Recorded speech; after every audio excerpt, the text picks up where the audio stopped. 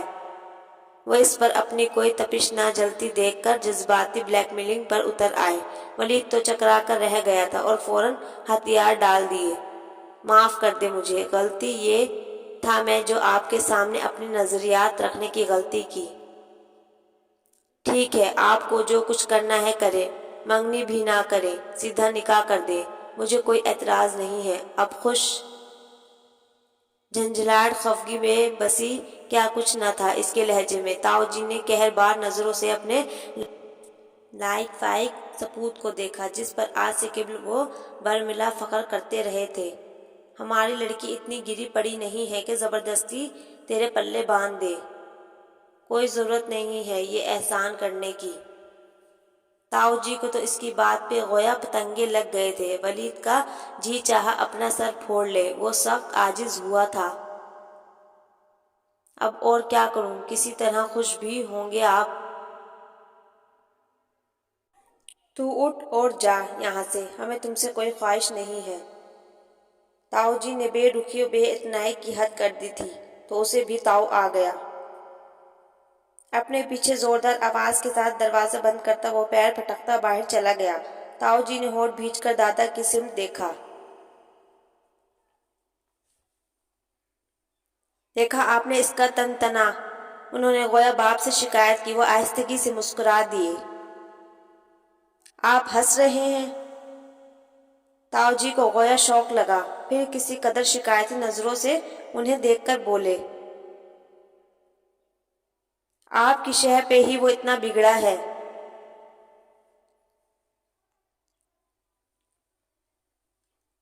وہ بگڑا ہوا نہیں ہے، تم سے زیادہ سمجھدار ہے۔ جس بات کو تم اپنی کم فہمی میں نہیں سمجھ سکے وہ اسی سے خائف ہے۔ اس بات میں بھلا کیا مصلحت ہے؟ تاؤ جی بھڑک اٹھے۔ وہ خود ایمان کو بہت پسند کرتا ہے، مگر دادا نے ساری بات مختصراً بتا دی، جسے سن کر تاؤ جی نے طویل سانس بھرا، پھر رنجیدگی سے بولے، جانتا ہوں باپ ہوں اس کا، جب ہی تو چاہتا ہوں اسے اس کے من کی مراد مل جائے۔ آپ کو پتہ ہے نا، میں نے بچوں کو اس لیے پڑھایا لکھایا تھا کہ یہ میرے بھائی کی بچوں کے مقابل کھڑے ہوں تو ان کے کسی انداز میں کمتری نہ ہو۔ میں اپنی بات بھی نبھانا چاہتا تھا کہ ارتضیٰ کی شادی کے بعد وہ ایک طرح سے ہم سے چھوٹ گیا تھا۔ میرے پاس اس کے سوا کوئی حل نہیں تھا اسے پھر سے خود سے موڑنے کا۔ خدا کا شکر ہے کہ آج اس نے مجھے سرخرو کیا ہے، مگر اب یہ آپ کا لاڈلا، اس نے تمہیں منع نہیں کیا ہے۔ مصطفیٰ، تم اس کی نوکری لگنے تک انتظار کر سکتے ہو، ویسے بھی ایمان کی عمر ہی ابھی کیا ہے، فضا سے 4 سال چھوٹی ہے وہ۔ دادا نے لسانیت و نرمی سے کہا تو تاؤ جی خاموش ہو گئے تھے۔ ان کے انداز سے لگتا تھا انہیں باپ کی بات سمجھ آ گئی ہے۔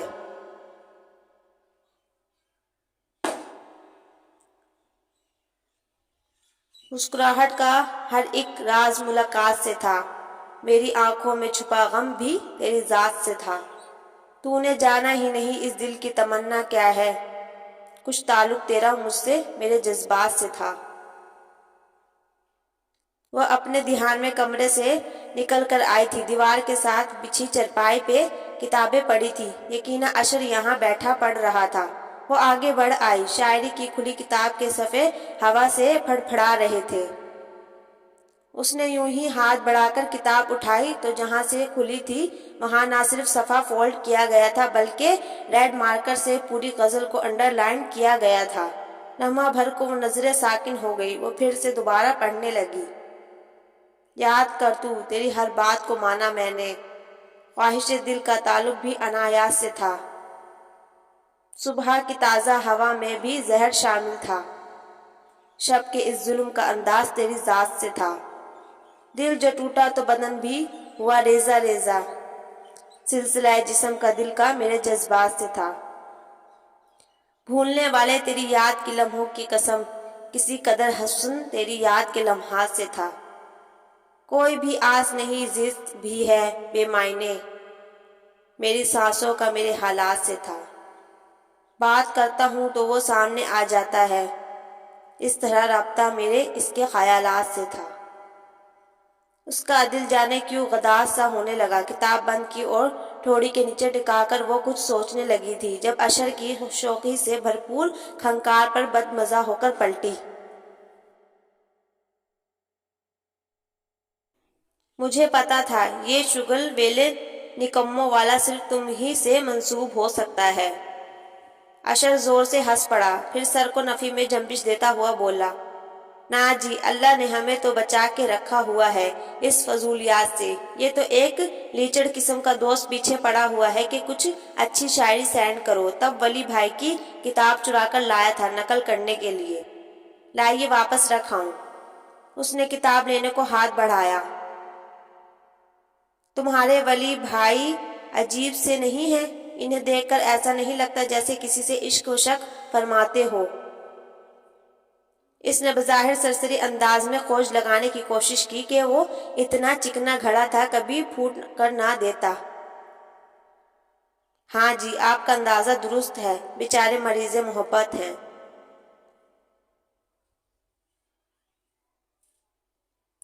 اشر کی بات پر وہ ایک دم اندر سے کھل اٹھی، مگر بظاہر سنجیدگی سے بولی تھی، کون ہے وہ لڑکی؟ انہیں ہی پتا ہوگا۔ اب کی بار اشر نے صاف کنی کترائی تھی۔ بتا دو مجھے بھی، میں کون سا انہیں جا کر بتانے والی ہوں۔ اس نے بے نیازی سے کہا، مگر اندر تجسس نے اودھم مچا رکھا تھا۔ ایک بار پتہ چل جائے، ثبوت ہاتھ لگ جائے، پھر میں کیسی درگت بناتی ہوں ولید حسن، تمہاری دیکھنا تم۔ مجھے واقعی نہیں پتا ہے، ٹرسٹ می۔ اشر نرمی سے کہہ کر کتاب لیے سیڑھیاں اتر گیا۔ وہ چلبلا کر رہ گئی۔ اسے پورا یقین تھا جب تاؤ جی نے فضا کی پاپا سے بات کریں گے، لازماً برسوں قبل طے کیے اس کے رشتے کی بات بھی چلے گی اور تب اسے ولی سے حساب چکتا کرنے کا موقع میسر آ جائے گا، مگر وہ منتظر ہی رہی تھی اور ایسا کوئی تذکرہ نہیں ہوا تھا۔ ایک حیرانی کے ساتھ ساتھ ایک بے معنیگی اور انسلٹ کا بھی احساس تھا جو اسے دھیمی دھیمی آگ میں جلا رہا تھا۔